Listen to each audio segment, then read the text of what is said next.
So the topic today is fit for life, and I'm very happy to have you here, Ms. Tærsbøl, for the pronunciation. So just to kick it off, so fit for life, in your thoughts, what does that mean when you're talking fit for life? I know you trained high-profile athletes, but as a baseline, and to the audience sitting here today, what would you say fit for life, through life, means to you? Yeah, it's a very good question. I would say, in general, I feel like in these communities, too many people, they have health as the end goal. For me, health is the toolbox so you can do what you want in life. So being fit for life means that when you are 75, 80 years old, you can play around with your grandchildren if you have. When you are 20, 30, 40, you don't feel that age is declining. So that means that you have energy for work, you have energy for family, if you have energy to train, you have energy for doing whatever you feel like in life. That's the main thing, I will say, because being fit is not just the physical part. For me, it's a very big thing, but it's also being mentally fit, emotionally fit, and I also believe in the spiritual part. We need to not just put all eggs in one basket, but do different things. And I think what's interesting, at least for me, is that I'm very much into, let's call it, peak human performance, but I come from martial arts, and within Chinese medicine, things like that, it's not just about the physicality. It's also about all the other aspects, because if you look at the Shaolin monks, if you look at older people from especially Asia, it's not like they are big and muscular or they train 2 hours of running or biking, but they practice meditation, they do Tai Chi, Qigong, they walk a lot, they eat healthy, but they're not religious about stuff. I think that's the very broadly said, I think that's the main point for me when it comes to being fit for life. But you bring up an interesting topic, because a lot of the stuff that we see here today and this, stubble is awful. Thank you. Is intervention something you can do, but I want to kind of dive into the recovery part of it, because I think in the society that we lead today with the stressful living, are people actually underestimating recovery as a pillar? Absolutely. I feel like people, they often think that if they do physical training or they do something, they're not just being, but they're doing. We are human beings, so we need to be. They isolate things. So a classic one is people, they work maybe 35, 40 hours a week, they have a family, but they also have this Ironman coming up, or this marathon coming up, and they think that no matter how stressed I am, no matter if I'm sad, I'm happy, no matter how I slept, I can still put in the training. But training without recovery, without adaptation, that's just destruction. It's pure stupidness, in my opinion. So I think we very much underestimate that when people also, if we take training, physical training, they think it's something hard, you need to be all the time, you need to be in the gym and like flex like this. But in reality, if we look into the elite high performance, even the way I've been training my whole life, I do plus 20 hours of training per week. I would say at least 18 of those hours are at very low intensity. But it looks fast for normal people. But the amazing thing is when we get in better physical shape, the way it's influencing the nervous system, the hormonal balance and so on, is very, very positive. So we actually get better at coping with stressors. So recovery and training are directly connected. And also recovery when it comes to work, because if we have let's say a classic guy, a classic girl, who have deadlines all day long, they come home to screaming kids and stuff like that, their brain never really shuts off.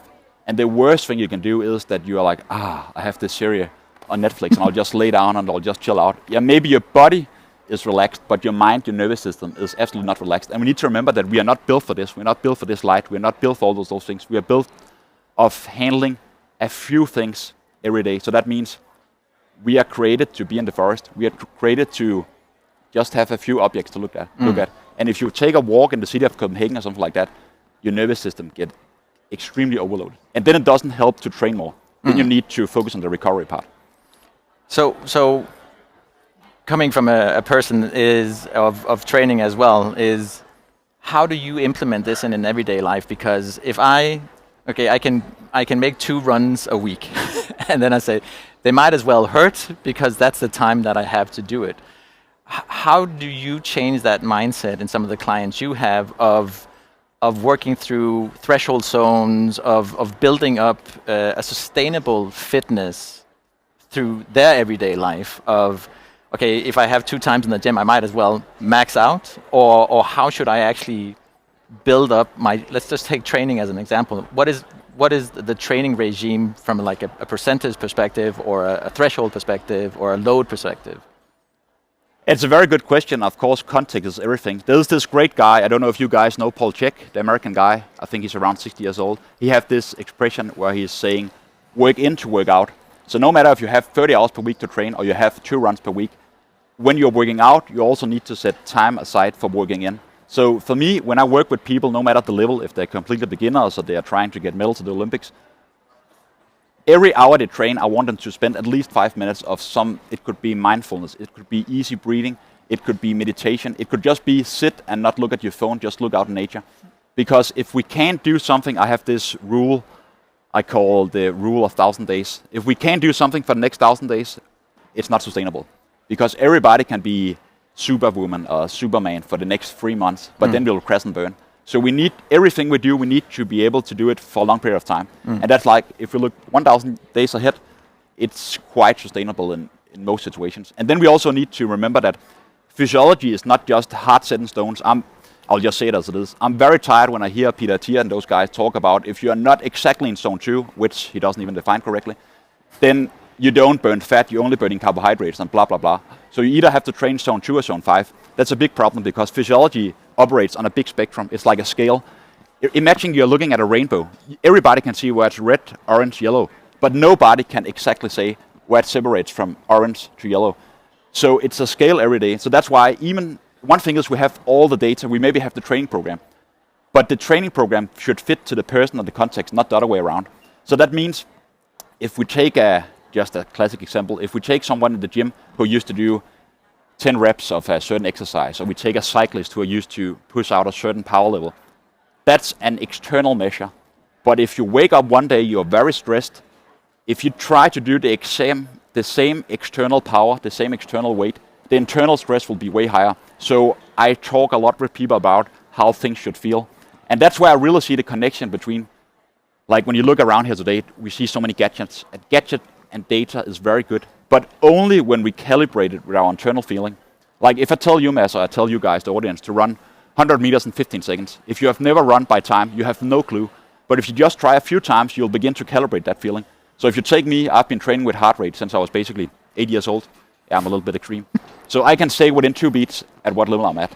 I've been measuring my lactate levels. I do it several hundred times a year. So I can tell you within 0.1 millimole where I'm at. And I think the problem is if people rely too much on data or too much on the program, they don't have that ability to adjust, then they will run into trouble. And then, also just to elaborate on your question, it's a very interesting discussion because people will then say, well, I only have 2 times a week of 30 minutes, so I just need to go hard. And yeah, on one side you could argue, yeah, you need to have the highest energy turnover as possible. On the other side, I would also argue that if you only have 2 times, let's say 45 minutes per week, you're just too stressed.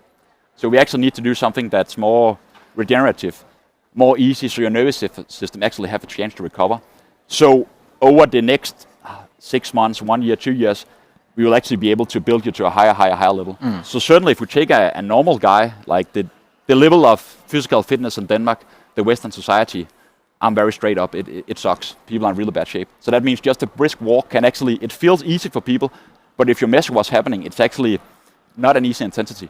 But certainly you can run at a decent pace and it's the same relative intensity as when you walk. So people need to be patient. It's a patient game. It's being fit for life, like the saying is about being fit your whole life, not just for the upcoming marathon or the upcoming 5K or looking good at the beach. No, but is this where we see that discrepancy of we putting fitness in its own silo of I have my life, but you need to understand fitness is something in all aspects of your life. So if you don't go in and look at your schedule of work, of sleep, can fitness in its entirely can't stand alone, right? Yeah, it can't stand alone. You can't look at things in silos, and I think that's also a big problem in society, that we have specialists in all areas, and if they don't talk together, we have a problem. Because, like, if you look at machines compared to biological organisms, biological organisms are what is called complex systems. That means if we try to affect one thing and we think we know exactly what's going to happen in the other aspects, sometimes we know, but often we don't. compared to machines, if you do something with A, you know that B will happen. So we need to look at everything as things are interconnected. And if you have, like today, normally I will get up in the morning and I would have my first maybe 2 hours on the home trainer because it's raining. But because I have... That's what we all did. So now I just biked and I'm completely wet here. But today I had a presentation, like we're sitting here right now, so I wouldn't compromise my sleep. So I just got a light session in instead, just 30 minutes. Because if I did 2 hours, I would compromise my sleep. I would probably be more stressed the rest of the day. So it's all about looking not just today and tomorrow, but always think at least 1 week ahead.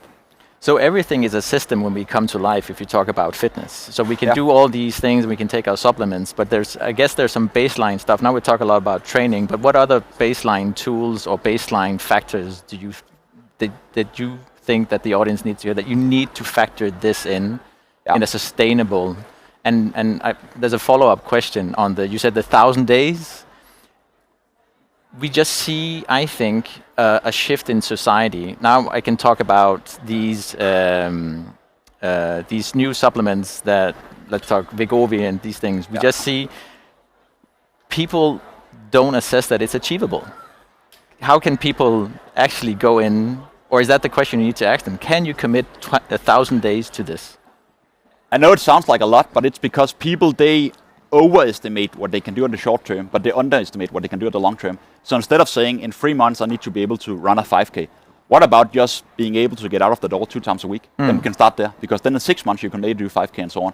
And I think that the problem is, at least for me in society, is what was once normal is now not normal anymore. People think I'm a freak because I eat organic, because I prioritize sleep, being with my family and train a lot.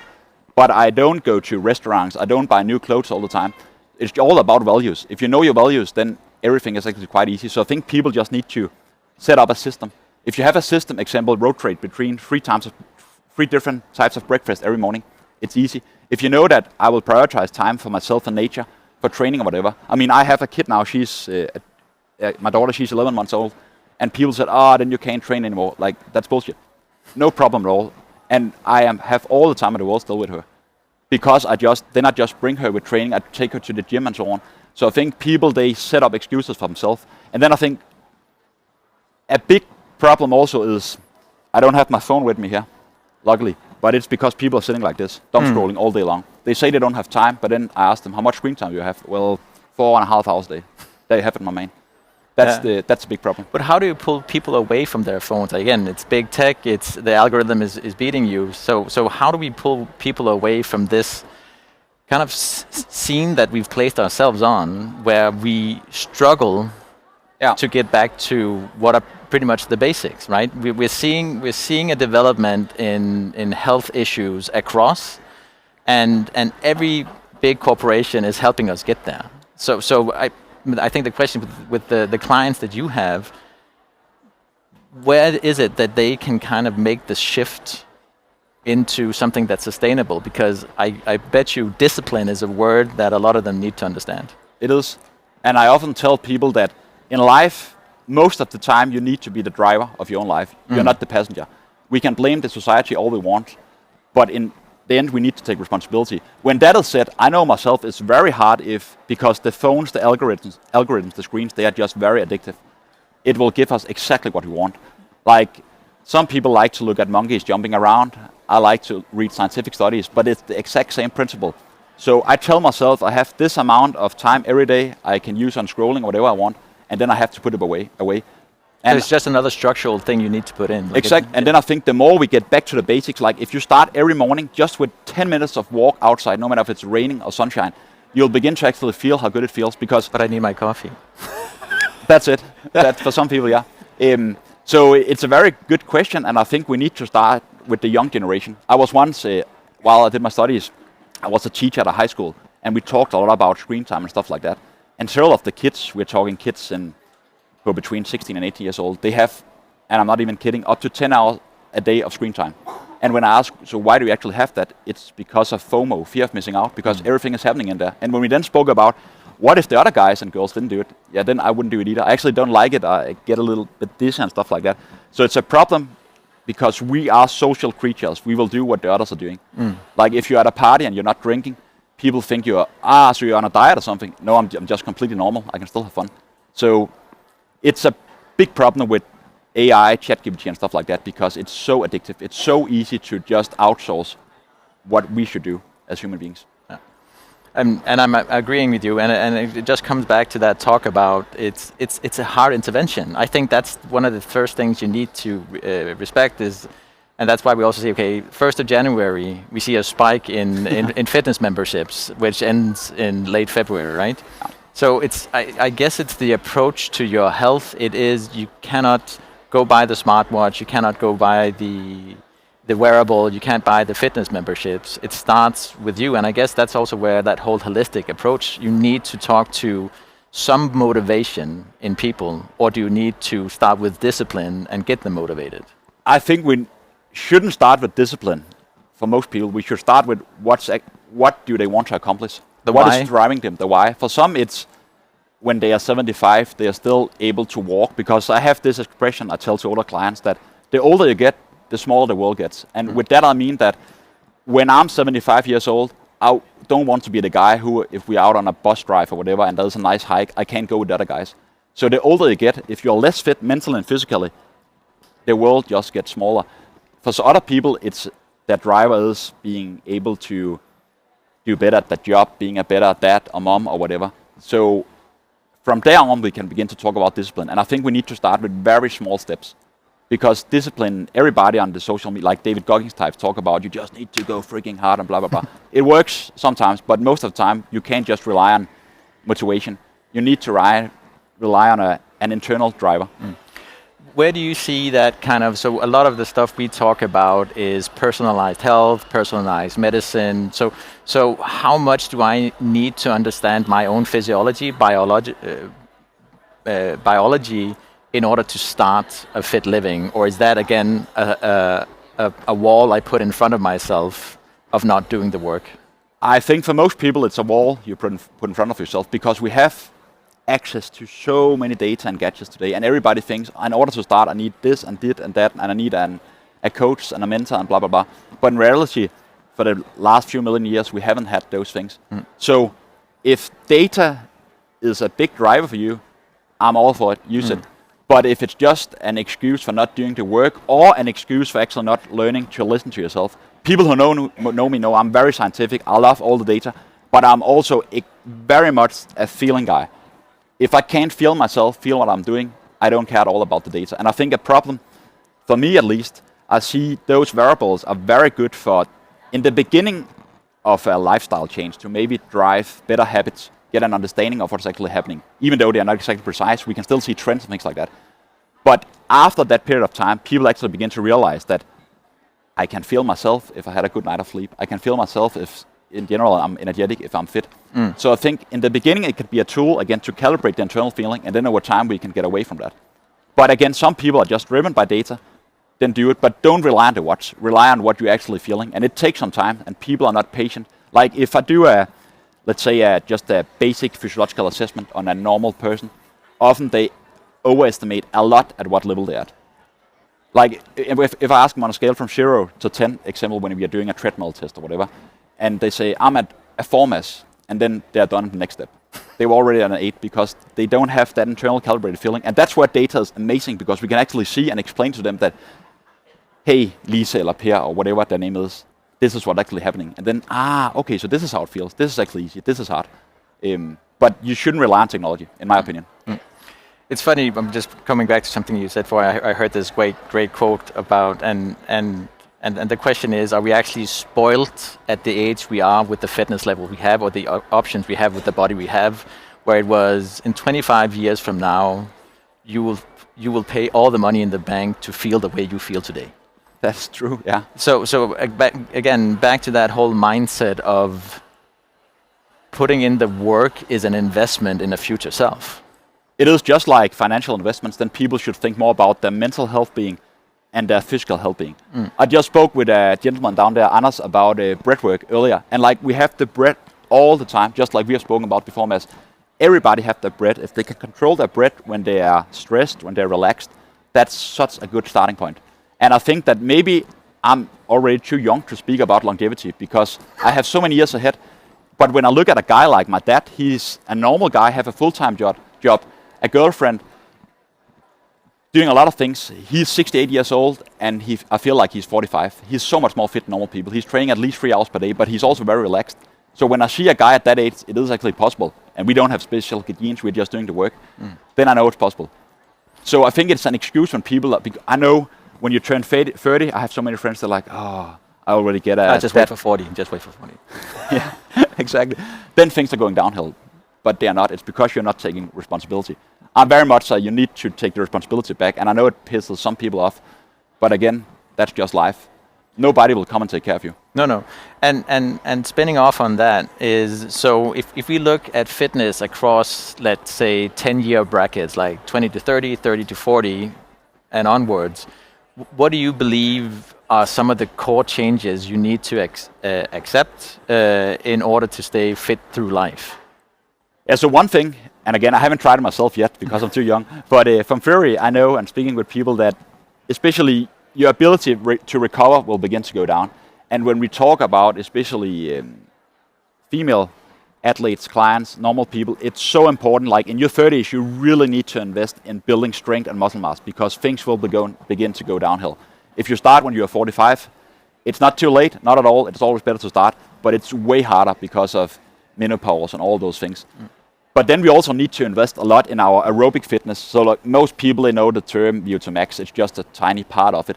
But the thing is, if we don't have a pretty high VO2 max, like when we are in the mid-30s, then when we are 60, 70 years old, our VO2 max is so low because of the natural decline. And what is VO2 max? It's the ability to take up the liver and utilize oxygen. Yeah. And it's very important. I'm not talking about performance here, but just when it comes to health, because if you get an infection, your metabolism will be higher.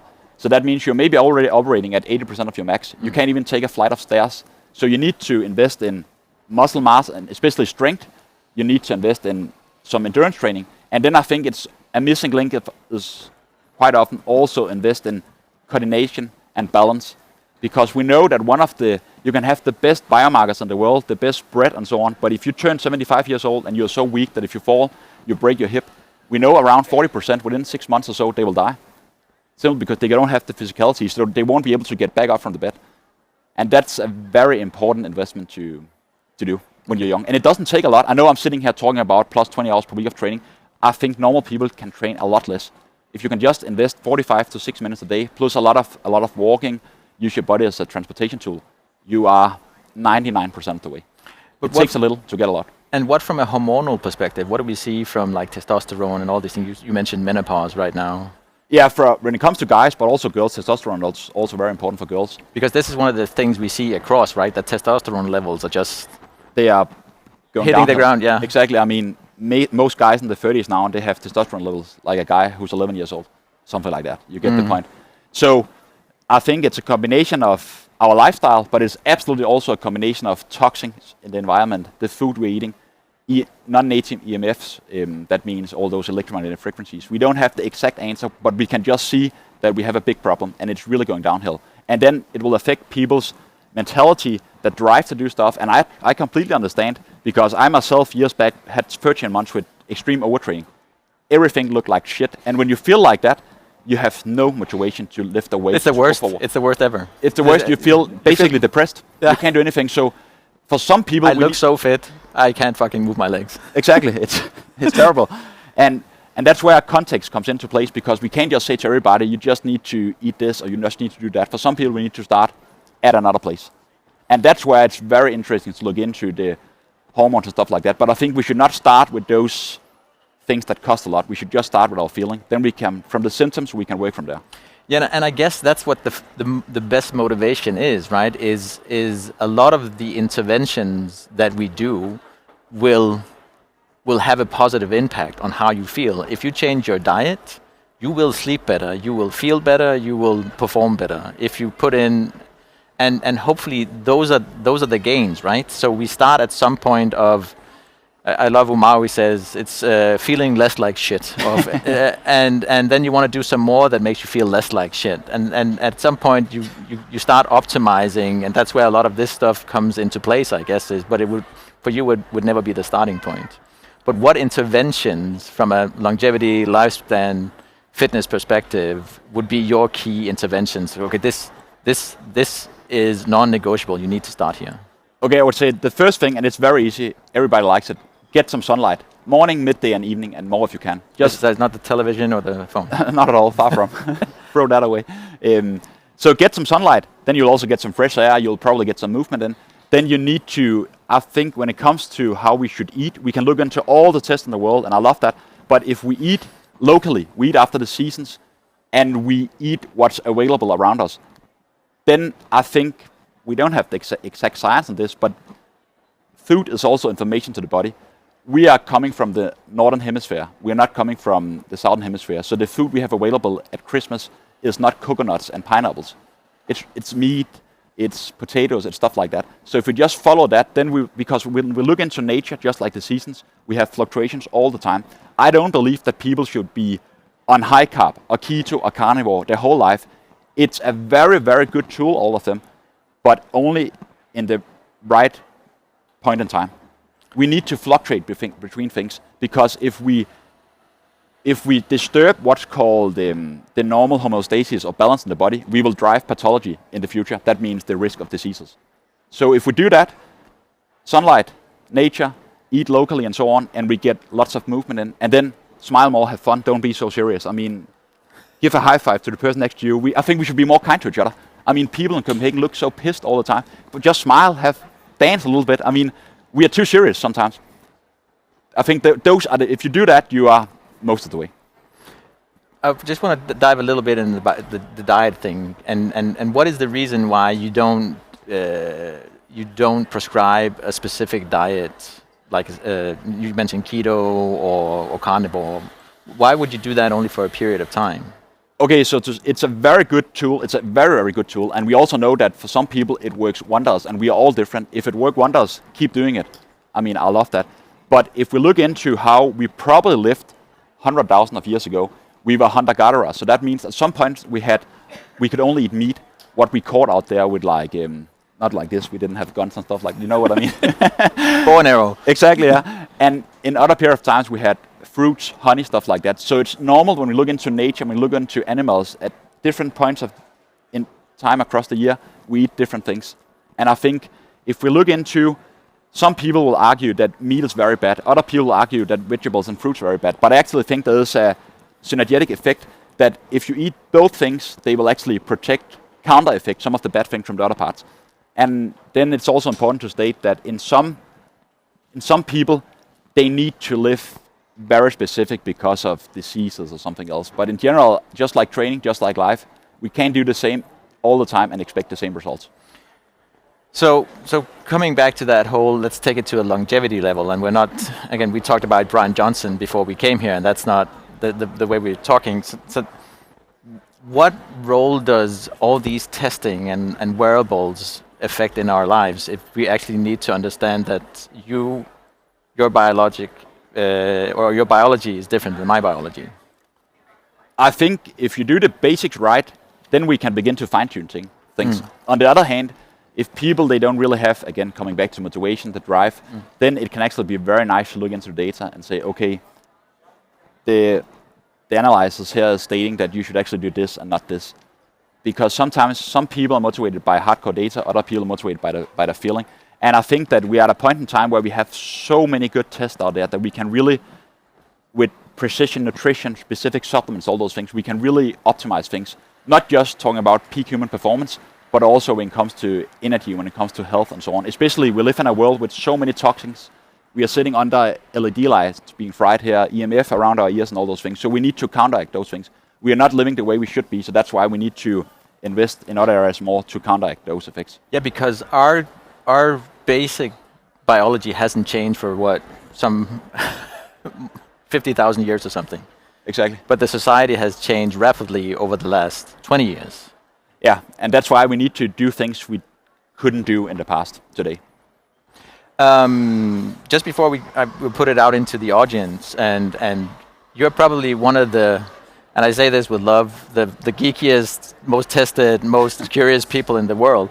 But looking out across, so what do you see as the future horizons and like emerging fields within this fitness, from going back to where lifting weights and running was a thing? What are the new trends that you see or foresee coming? I think it's actually very much going back to the basics, because I'm not sure about the crowd in here. I don't know all of you, of course. I think some people are very excited about all the gadgets, the new testing, and things like that. Other people, they just come to get a sense of what is health, what is longevity, what is all this talk about anti-aging. So I think the movement will be about more going back to the basics. I think for a few years now we have had so much data, tech, gadgets, and we will get more of that. But I think there's a counter movement where we just need to get back to go for a run. Just go for a run. Just smile some more. Just eat some natural food. But I also think that we now know that just by having, we can talk a lot about testing and stuff like that. But if people just had to do one test in their whole life, if you just look into your genetic profile and you know, okay, based on my genes, I have a methylation problem, something like that, that can help you so much. Because some tests you need to take. And what is that? Sorry? A methylation problem.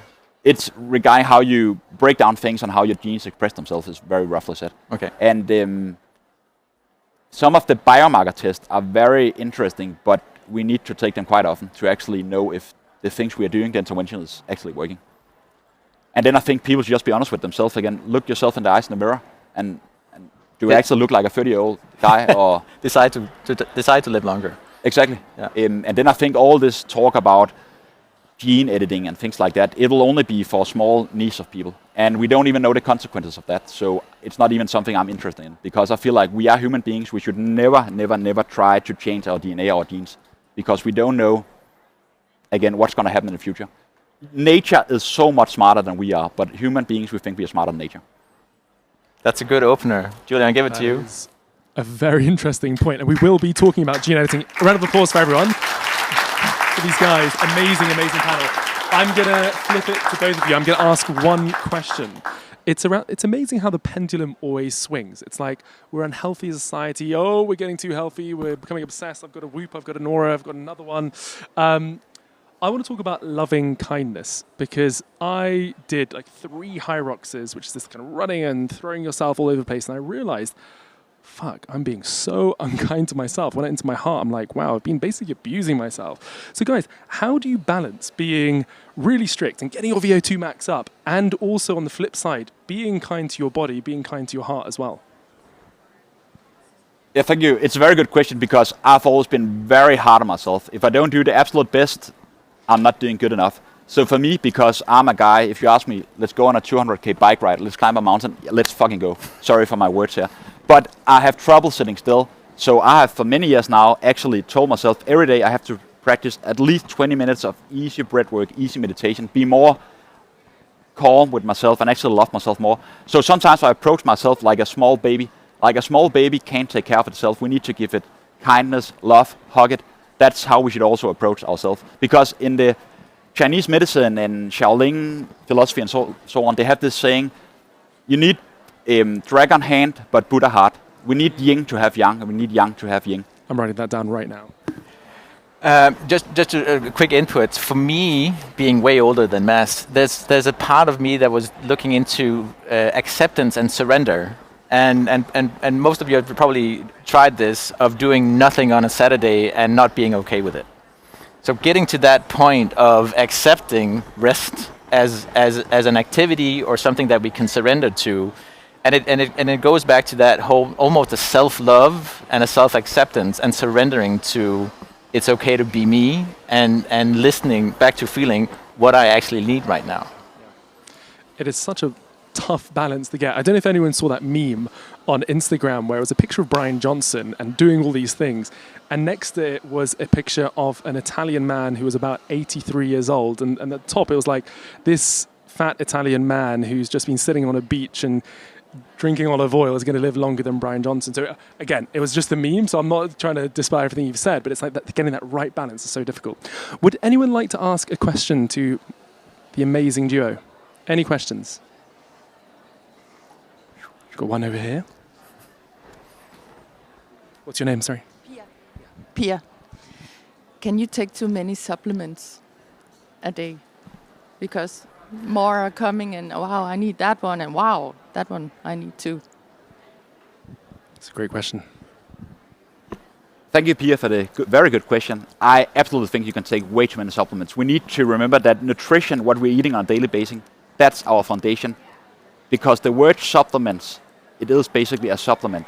It's just an add-on to what you're already doing. And we also need to remember, we're talking a lot about ultra-processed foods and stuff like that. Many supplements, they are absolutely ultra-processed. And then we also have the problem of many brands out there, they are not tested good enough, so we see that they can be full of certain toxins, heavy metal, stuff like that. So I've been there myself. I've probably taken, years back, I took probably maybe 25, 30 supplements a day. Now I just take a few. Now I just get back to, okay, where can I get the most available nutrition from? And we know animal foods, and also if we have the vegetables, the fruits, we get most of what we need.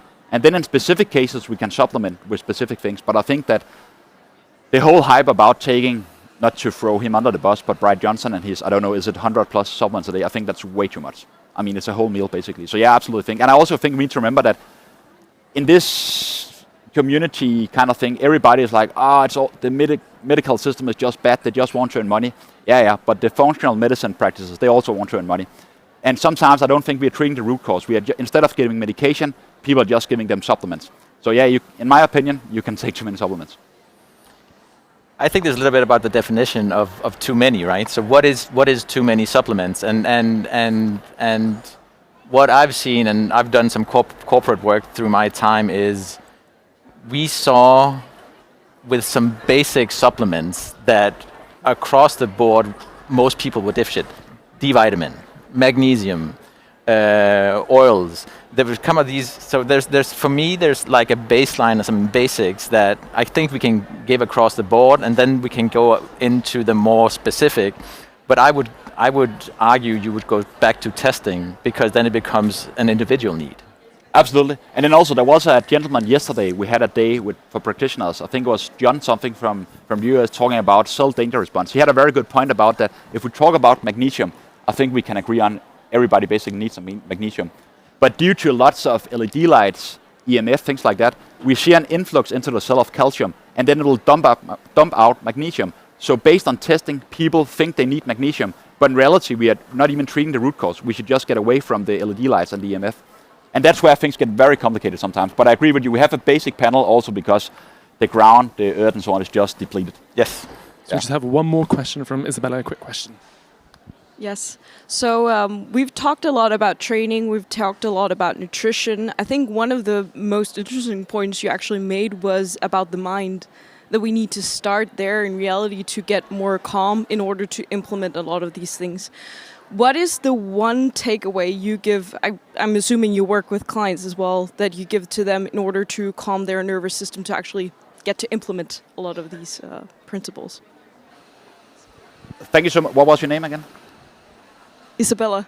Thank you for the good question, Isabella. It's a very good question, and I think that we, like you're saying, we talk about the inputs by training, reading, nutrition, but our thoughts, we're also digesting our thoughts, and we really need to be more calm to ourselves. And I think that sometimes we overemphasize all the external things we can do, and we forget that we are actually bioelectrical beings. That means our cells are communicating by voltage, by electricity.